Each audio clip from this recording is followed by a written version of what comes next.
Psychological tactics in negotiations. Command respect in business. The power of confidence. Confidence doesn't come from showing off. It comes from knowing yourself. The Stoics taught that true strength comes from within. It's about understanding that we can't control what happens to us, but we can always control how we respond. Marcus Aurelius once said, "You have power over your mind, not outside events." Realize this, and you will find strength. When you walk into a negotiation, let your body do some of the talking. Stand tall, keep your shoulders back, hold your head high. When you speak, choose your words carefully and deliver them with purpose. Confidence isn't loud, it's steady. Epictetus reminded us, first learn the meaning of what you say, and then speak. Eye contact is key. A steady gaze says, "I'm here, I'm present, I respect you." It also shows that you're in control of yourself, a core Stoic principle. As Seneca said, "No man is free who is not master of himself." Building rapport and trust. Negotiations aren't about winning, they're about building relationships. The first step? Listening. Truly listening. Ask questions and really hear the answers. As Epictetus wisely pointed out, we have 2 ears and 1 mouth so that we can listen twice as much as we speak. When you take the time to understand someone else's perspective, you build a connection. And empathy is the bridge to trust.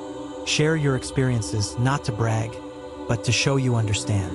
People don't connect with facts, they connect with stories.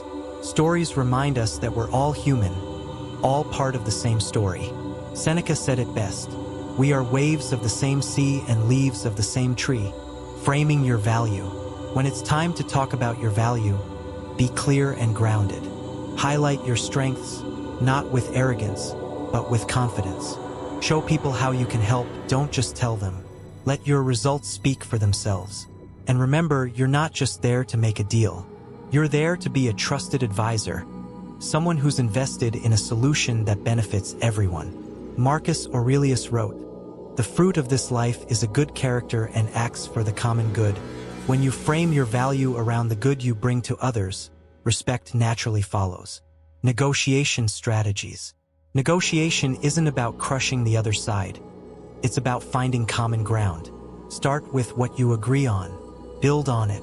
The Stoics believed in focusing on what unites us, not what divides us. Be creative when solving problems. Compromise isn't a sign of weakness. It's a recognition that we're all human. Seneca said, "Wherever there is a human being, there is an opportunity for kindness." Let kindness guide your solutions. And yes, use strategies like the anchoring effect to set expectations. But always be fair. Integrity matters. A Stoic doesn't deceive, they seek fairness for all. Mastering the art of influence. To influence others, first understand them. Different people have different needs and motivations. Use emotional intelligence to adapt. Marcus Aurelius advised, "Be tolerant with others and strict with yourself." This balance allows you to stay principled while still being flexible. Focus on the long term.